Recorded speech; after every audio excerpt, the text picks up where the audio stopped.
Smallpox, a disease caused by variola virus, is considered one of the biggest killers in terms of disease in human history. Its eradication culminated a decade-long World Health Organization effort which began despite serious doubt and skepticism and succeeded to bypass a plethora of obstacles occasioned by floods, famine, civil war, and bureaucratic inertia.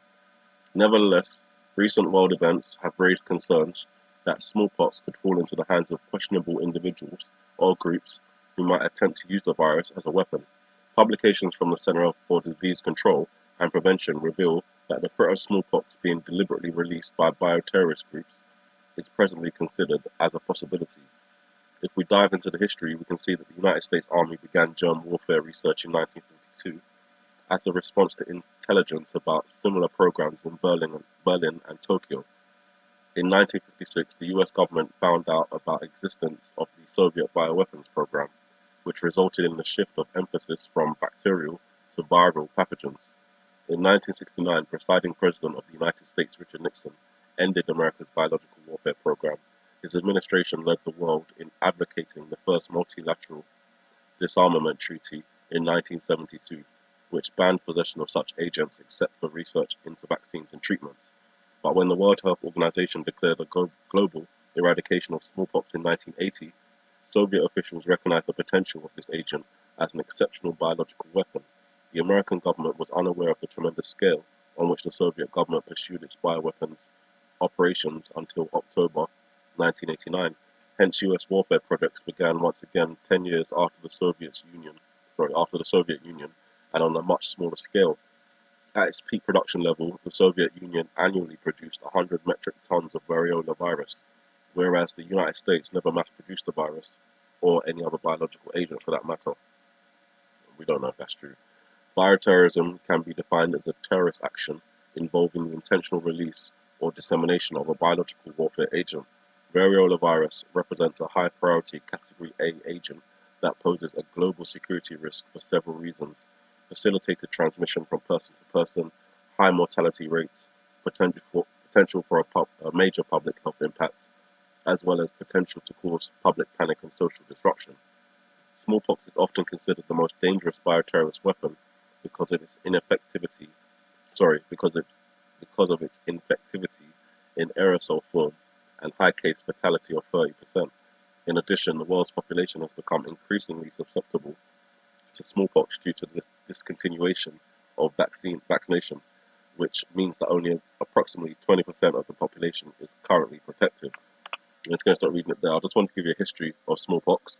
I've talked about smallpox before. It's a pretty horrific virus, which, if it is used as a biological weapon, would not only, as they say here, have a high mortality rate, but the fear that it instills in people would be connected, I think, to things like martial law. Um, it also brings to mind the kind of zombie references we have in like World War Z and 28 Days Later. It won't be like that, but if you can imagine a virus that is highly contagious, people who don't have the virus obviously don't want to catch it. So, you kind of get this divide in society.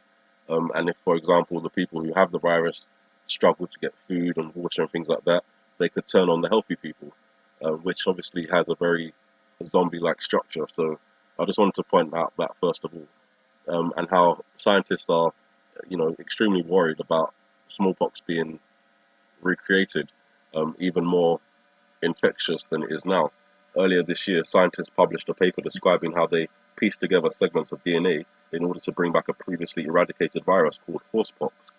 The paper, written by two University of Alberta researchers and the co-founder of a New York pharmaceutical company, was controversial because, as various experts told the magazine, someone could use a very similar process to bring back a related virus, smallpox.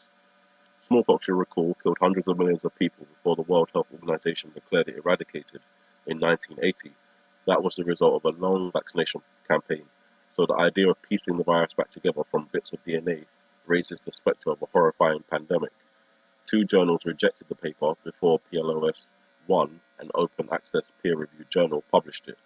Critics argue that the paper not only demonstrates that you can synthesize a deadly pathogen from what science reported, but was about $100,000 in lab expenses, but even provides a slightly too detailed for comfort overview of how to do it. Some of the horsepox scientists' co-workers are still pretty upset about this.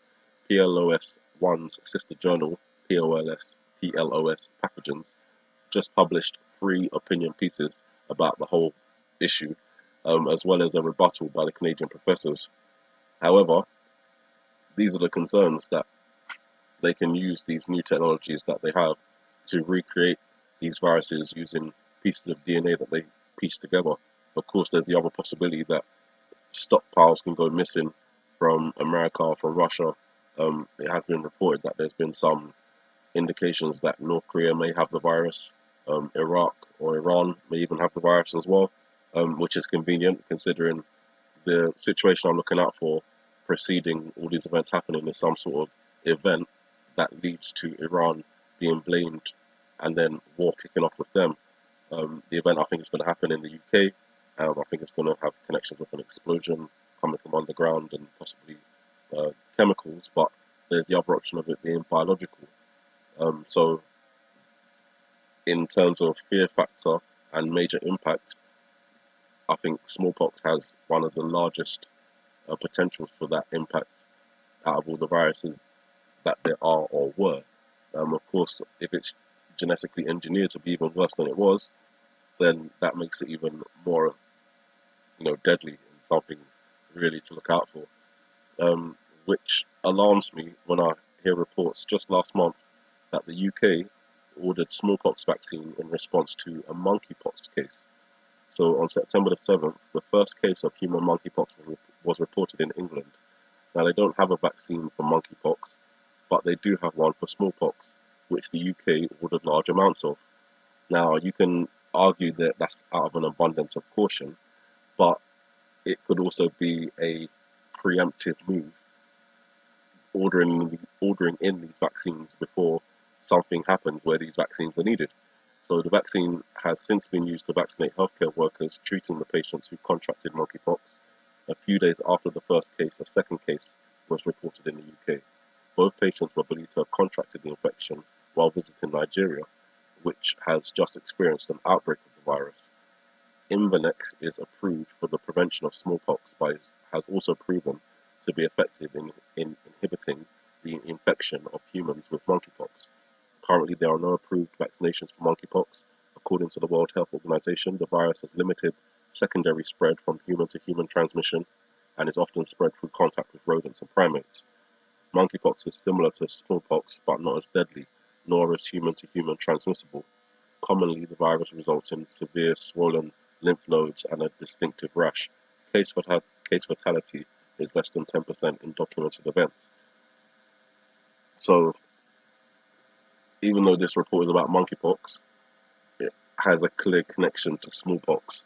And smallpox being the more deadly variation, it's possible that they could plan to use it in the future. And that's why we have a large order of smallpox vaccines ordered under the guise of these monkeypox cases. And the last one I just want to point out very, very quickly, in fact, is here on George Bush's hair. The dates that we're looking at for coming up now are, well, I've got October the 25th, 27th, 23rd as well, looking out for that event happening in the UK leading to the escalation with Iran. But over in America, looking more around the 1st of November, the 2nd of November, the 3rd, leading up to the 5th of November, fireworks night. And just here on George Bush's hair, I just noticed I was trying to decipher the tap dancing, trying to figure out if there is Morse code in there. It's highly likely there is, but it's incredibly difficult to figure out, especially if you don't know Morse code. One good thing about the research that we all do is that we learn things. So right now, I'm learning Morse code, which is interesting, and I assume will be very useful in the future. But putting that aside, I was studying that and slowed the video down, starting from here, and I noticed just as it illuminated on the screen that he's got number 1, 1, and the number 5 in his hair right here. So 11, 5. And obviously, as that's a watch day in a watch period from October the 31st through to November the 5th. I thought I'd just point it out as a pretty clear, right in your face reference in the beginning of the video. So, you guys, with all that said, keep your eyes open, be prayerful, watchful, and have a good morning, good afternoon, good evening, and may the Heavenly Father bless you.